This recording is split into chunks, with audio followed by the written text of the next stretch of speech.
नमस्कार, मैं हूँ अमिता पंकज और आप देख रहे हैं राजसत्ता एक्सप्रेस। आज बात कर रहे हैं अरविंद केजरीवाल के केस के बारे में। जैसा कि आपको पता है कि अरविंद केजरीवाल जो हैं, उन्होंने अपनी अरेस्ट और रिमांड को सुप्रीम कोर्ट में चैलेंज किया था, ऐसा न्यूज़ आ रही थी। परंतु जब केस स्टार्ट हुआ और सारे आर्गुमेंट हुए, तो पता चला कि जो अरविंद केजरीवाल हैं, उन्होंने यहाँ पर थोड़ा-सा जो अपना चेंज कर दिया था केस का। उन्होंने यहाँ पर जो प्रेयर थी, उसमें अपनी जो अरेस्ट है और अपनी रिमांड को चैलेंज ना देकर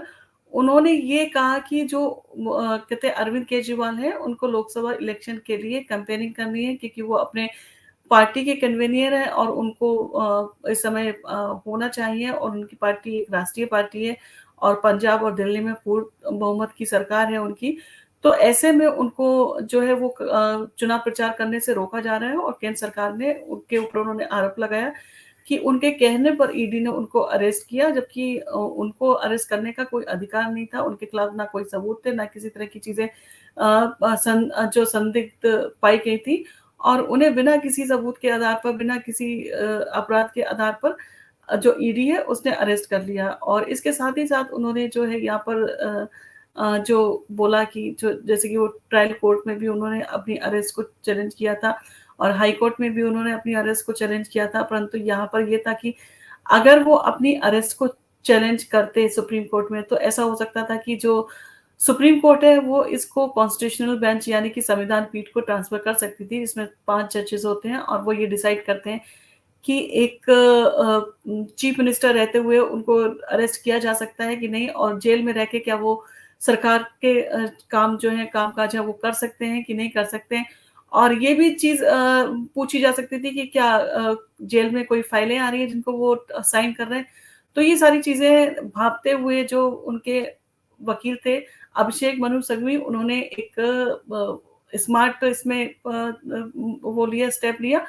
और उन्होंने यहाँ पर जाके अपनी अरेस्ट और रिमांड को चैलेंज ना करके उन्होंने प्रेयर चेंज करके यहाँ पर ये कहा कि उनको इस समय चुनाव प्रचार के समय जो है वो उनकी पार्टी को उनकी ज़रूरत है, और उनको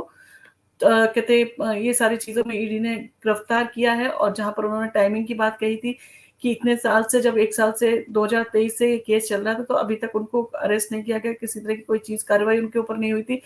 परंतु जैसे ही चुनाव आचार संहिता लागू हुई, उसके 5 दिन बाद उनको अरेस्ट कर लिया जाता है, और इन सारी चीज़ों के ऊपर उन्होंने कहा कि हमारा अधिकार है कि हम चुनाव प्रचार करें, और हमको चुनाव प्रचार करने दिया जाए, और इस तरह से हमारी जो अरेस्ट है उसको रद्द कर दिया जाए। तो ये सारी चीज़ें अब देखते हुए जब सुप्रीम कोर्ट के सामने ये चीज़ गई, तो सुप्रीम कोर्ट ने कहा कि ईडी से कि जब 7 तारीख को इसकी सुनवाई होगी, तो वो इंटरिम बेल के लिए भी प्रिपेयर होके जाएँ, कि इंटरिम बेल की भी जो आर्गुमेंट है उसके लिए वो आएँ, कि उसके ऊपर भी आर्गुमेंट किया जा सकता है। तो ये सारी चीज़ें जो है वो जो सुप्रीम कोर्ट है उसने कहा, और ईडी ने इस पे ऑब्जेक्शन किया। उसने कहा कि आप इस तरह से अगर कोई बयान देते हैं, तो इसका ये लोग फ़ायदा उठाते हैं गलत तरीके से। उसमें प्रेस कॉन्फ्रेंस करके कहेंगे कि ईडी ने वो जज जो थे, उन्होंने कहा कि इनकी ज़मानत मिलनी चाहिए। जैसे कि आपने अभी ज़मानत पे संजय सिंह को छोड़ा है, और संजय सिंह भी ऐसे अपने चुनाव प्रचार के दौरान इस तरह के स्टेटमेंट दे रहे हैं और अपने केस को डिस्कस कर रहे हैं, जो चीज़ें उनसे मना की गई थी। वही चीज़ें, वो सारी चीज़ें जनता के सामने लेके आ रहे हैं। तो ये सारी चीज़ों को रोकने के लिए उन्होंने उनका ये कहना था कि उनको जो है वो सज़ा, जो उनको उनको जो है वो बेल नहीं दी जानी चाहिए। तो ये सारी चीज़ें चल रही हैं। तो आम आदमी पार्टी का देखना, अगर देखा जाए, तो एक चीज़ तो उनकी बहुत अच्छी है कि वो बात-बात पे अपनी प्रेस कॉन्फ्रेंस करते हैं, अपनी सारी बातें वो जनता के सामने करते हैं। छोटी-छोटी चीज़ों के ऊपर वो प्रेस कॉन्फ्रेंस और परसेप्शन अपने बनाते रहते हैं कि इस तरह की चीज़ें हो गई, कि सरकार ने अरविंद केजरीवाल को से डरते हैं और इसलिए उन्होंने उनको अरेस्ट कर लिया। यहाँ पर जाके उन्होंने आज तक ये चीज़ सब कबूल नहीं की है कि जो दिल्ली लीकर केस है, इस तरह का कोई शराब घोटाला कुछ हुआ था। उन्होंने इस चीज़ को साफ कभी भी इस चीज़ से हमेशा इनकार किया, ऐसी कोई चीज़ नहीं है। सरकार जो है ये हमको बिना वजह फँसा रही है, और इस तरह का वो एलिगेशन लगा रही है, और इस तरह की कोई चीज़ हुई नहीं है। इस तरह की कोई पॉलिसी में किसी भी तरह की अनियमितताएँ नहीं थी, किसी भी तरह का कोई अपराध हुआ ही नहीं है,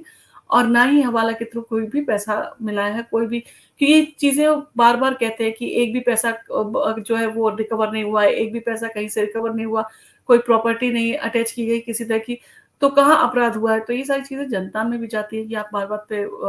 प्रेस कॉन्फ्रेंस कर रहे हो, सारी चीज़ें जनता को बता रहे हैं। तो ये चीज़ें बीजेपी को भी आम आदमी पार्टी से सीखनी चाहिए कि किस तरह से वो प्रेस कॉन्फ्रेंस करते हैं, किस तरह से वो जनता के बीच बने रहने की कोशिश करते हैं। और आपने देखा हो कभी-कभी तो पूरे दिन उनकी प्रेस कॉन्फ्रेंस चलती है और मीडिया में वो अपना देखा जाए तो जो अरविंद केजरीवाल हैं, वो अपनी अरेस्ट को मीडिया में इतना बड़ा मुद्दा बनाना चाहते थे ताकि उनकी पार्टी को इलेक्शन के टाइम पे फ़ायदा हो पाए। परंतु वो उतना जो था वो जो इतना बड़ा मुद्दा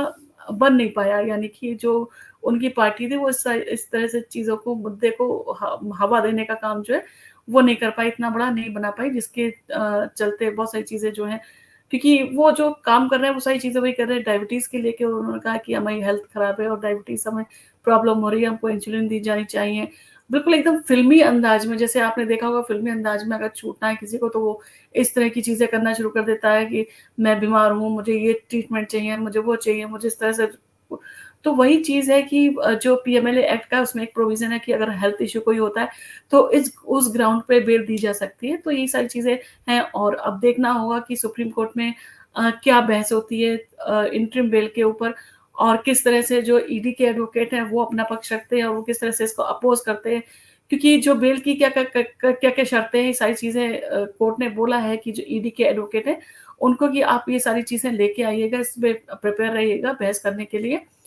अब देखना होगा कि जो अरविंद केजरीवाल हैं, वो किस तरह से सारी चीज़ों में कामयाब होते हैं। जिस तरह से उन्होंने कहा है कि वो जेल जाके सरकार चलाएँगे, इस तरह का उन्होंने सर्वे किया था। अब वो इलेक्शन के टाइम पे भी सुनीता केजरीवाल उनके लिए कैम्पेनिंग कर रही हैं, उनका चुनाव प्रचार कर रही हैं। वो गुजरात में जाके और बाकी जगह पे जाके ये सब चीज़ें बोल रही हैं कि अरविंद केजरीवाल को जो है वो गलत तरीके से, अवैध तरीके से अरेस्ट कर लिया गया है क्योंकि वो उभरती हुई गवर्नमेंट है और लोग उनको पसंद करते हैं, लोग चाहते हैं कि अरविंद केजरीवाल की जो है वो सत्ता में आएँ तो उनको उनसे जो केंद्र सरकार है वो डरती है इसलिए उनको अरेस्ट किया हुआ है। तो ये सारी चीज़ें उनकी पार्टी में कही जा रही है, कभी उनकी हेल्थ का इश्यू लेके, कभी कई चीज़ें लेके और बहुत सारी चीज़ें देखें कि अरविंद केजरीवाल के जो जेल जाने से जो उनके जो काम-काज हैं वो भी प्रॉपर तरीके से नहीं हो पा रहे हैं। जैसे कि आपने अभी देखा होगा एक हाई कोर्ट में जो दिल्ली स्कूल है उसका भी मैटर गया था जहाँ पर उनको जो स्टूडेंट्स थे उनको बुक्स दी जानी चाहिए थी परंतु अरविंद केजरीवाल जेल में है जिसके कारण वो सारी चीज़ें नहीं हो पाई थी। बड़ा अमाउंट था उसका सैंक्शन कैसे कराएँ तो इन सारी चीज़ों पे वो जो बात रुकी हुई है और जब ये सारी चीज़ें गई थी फिर कोर्ट में आर्गुमेंट हुआ था तो पता चला कि टीन शेड है वो पड़ा हुआ है, उसके नीचे बच्चे इतनी गर्मी में बैठ के पढ़ रहे हैं और जो स्कूल जिस तरह के बताए गए थे स्टैंडर्ड है, इस तरह की चीज़ें हैं। तो उसमें भी बहुत सारी चीज़ें कमियाँ निकली जिसमें कि जो सौरभ भारद्वाज हैं, उनके मंत्री उसको भी जो हाई कोर्ट है उसने उनकी लताड़ लगाई थी, काफ़ी उनको डाँटा था कि जिस तरह के आप स्कूल हैं उस तरह का प्रचार करते हैं तो यहाँ पे इस तरह की चीज़ें नहीं है, इतनी अनियमितताएँ, इतनी कमियाँ हैं। एक बेसिक अधिकार होता है बुक्स वो भी आप मुहैया नहीं करा पा रहे हैं और स्टूडेंट को यूनिफ़ॉर्म और बाकी चीज़ें भी नहीं मिल पा रही हैं। तो ये सारी चीज़ें जो हैं कमियाँ उनकी सामने आ रही हैं दिन पे दिन। अब देखना होगा कि अरविंद केजरीवाल को क्या 7 मई को कुछ राहत मिलती है, क्या उनको इंटरिम बेल मिलेगी? क्या जिस तरह से सुप्रीम कोर्ट ने बोला हालाँकि उनके वकील ने बेल के लिए नहीं कहा, सुप्रीम कोर्ट ने कहा कि अगर चुनाव प्रचार है तो इस तरह की बात को सोचा जा सकता है कि अगर सुनवाई में काफ़ी लंबा समय लग रहा है तो इंटरिम बेल पर हम सोच सकते हैं, मतलब सोच सकते हैं कहाँ है, अभी ये डिसाइड नहीं है कि पीएमएलए एक्ट का सारी चीज़ें देखनी होंगी क्या अरविंद केजरीवाल को इस स्टेज पर जो है वो रिहा किया जा सकता है या नहीं, कहीं उनके रिहा से कहीं वो सबूत के साथ में किसी तरह का कोई छेड़-छानी तो नहीं कर सकते हैं किसी तरह की तो ये सारी चीज़ें जो है ईडी भी अपना दमदार पक्ष रखेगी और वो उसकी पूरी कोशिश रहेगी कि अरविंद केजरीवाल को जो है वो रिहाई ना मिले। तो इन सारी चीज़ों के लिए ईडी भी काफ़ी प्रिपेयर होके आएगी और कोई काफ़ी ज़ोर-शोर से आपको बहस भी इसमें सुनाई पड़ेगी इस केस में। तो देखना होगा कि इसमें सुप्रीम कोर्ट का क्या डिसीज़न आता है, क्या अरविंद केजरीवाल को किसी भी तरह की कोई राहत मिलती है। और इसी तरह के आप वीडियो अगर हमारे देखना चाहते हैं तो आप हमारे चैनल को सब्सक्राइब कीजिए, लाइक कीजिए और हमारे वीडियो को शेयर कीजिए। हम आपके साथ में इसी तरह के मुद्दों पर वीडियो लेके आते रहेंगे। धन्यवाद।